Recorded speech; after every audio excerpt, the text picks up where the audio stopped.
Ilihas mo yung ulo ng iyong katabi. Hawakan mo lang naman, church.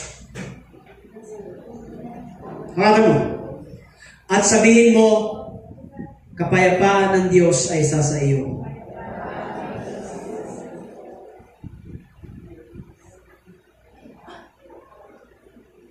Bakit may anxiety? Because we try to control sa mga bagay na hindi na natin kayang kontrolin. Amen? Can I hear amen, mga ikson? Last but not the least. Dito magtatapos. Understanding the Word of God is not a basis of faith.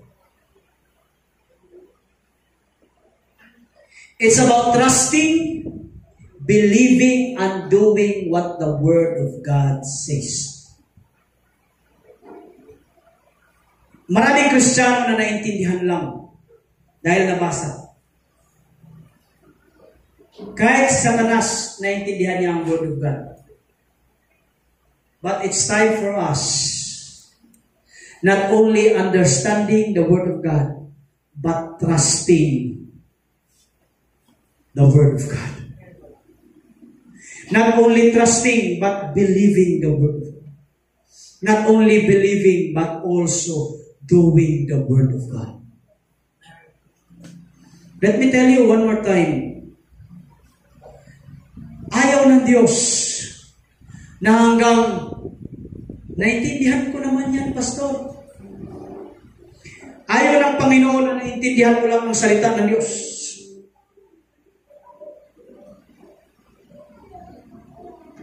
Because the Word of God remain Word of God. But the Word of God activates when you start to believe His Word. When you try to trust His Word. And when you try to do the Word of God. When God says, I will never leave you nor forsake you, do not try to understand that. Panghawakan mo yan. When God says, I will provide everything, do not confirm na naintindihan mo yan. Paniwalaan mo. Kahit wala ka pang pinangahawakan na pera, trust, believe, and do what the Word says. Amen. I remember, sabi ko sa aking asawa before, magpapakasal tayo. Wala akong hawak na pera. Wala siyang hawak na pera. Wala akong hawak na pera. Wala akong hawak na pera. But you know, I keep on believing and doing and trusting the Word of God. Anong dumating na ang panahon, ikinasal kami. May bit-bit na akong pera. Nung nanganak si Mrs., akala niya may pera ako. Nung wala. Gumastos kami ng 80,000 para lang mailabas si Aliyah.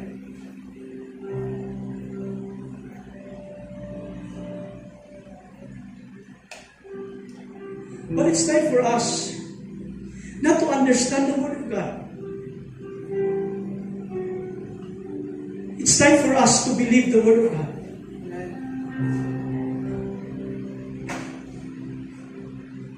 Pasensya na kayo, ha?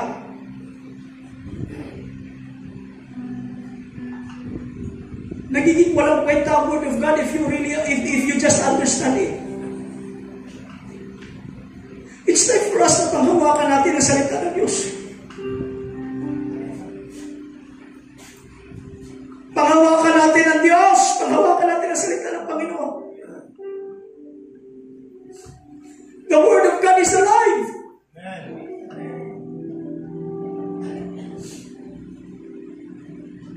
Maraming kapatiran ngayon na may anxiety sa buhay. Na kahit kami mga pastor, hindi namin kaya mapunan.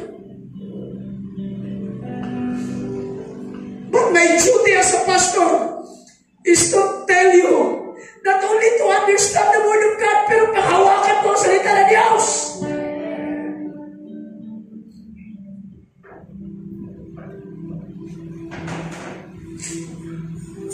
Hallelujah! It's time for us na panghawakan mo ang salita ng Diyos. The devil will try to snatch na wag mo paniwalaan ang salita ng Diyos. But it's time for us, believers of Jesus Christ, sa panahon that you feel alone, you need to understand that Christ is always with you.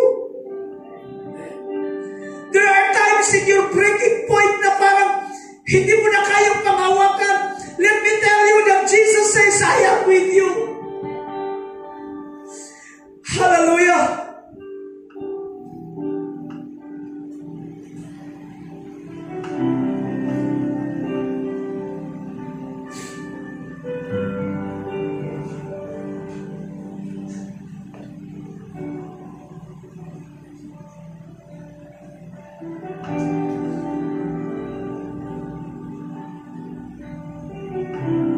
Dumating ako sa punto ng buhay ko, mga igsoon, na I keep on sharing the Word of God, pero naintindihan ko yun. Pero alam nyo, ang sinasabi ng Diyos sa akin is, do not try to understand the Word of God. Try to trust the Word of God.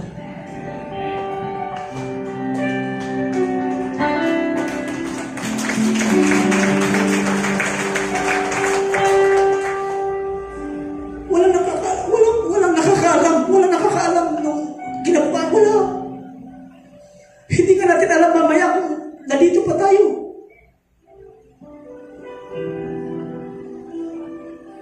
But faith is to trust Him always.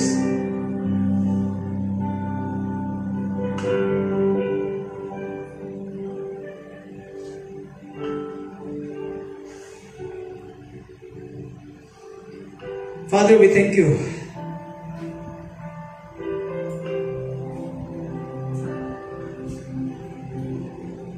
We glorify you, God, in this morning. We are sorry, Lord, for the times na without your word. But Lord, this is the time, God. We just not only understand your word, but Lord, we need to trust, believe, and live according to your promises, Lord. Thank you, God, for the assurance. From now on, we will cast all our anxieties to you, Lord. Because your promise tells us that you care for us. You care for us, God. You cared for us, Panginoon. Panghawakan po namin ang salita ng Diyos. Holy Spirit, thank you for reminding us na hindi po namin kayang mag-isa, Panginoon. You are always with us. Never leave us nor forsake us.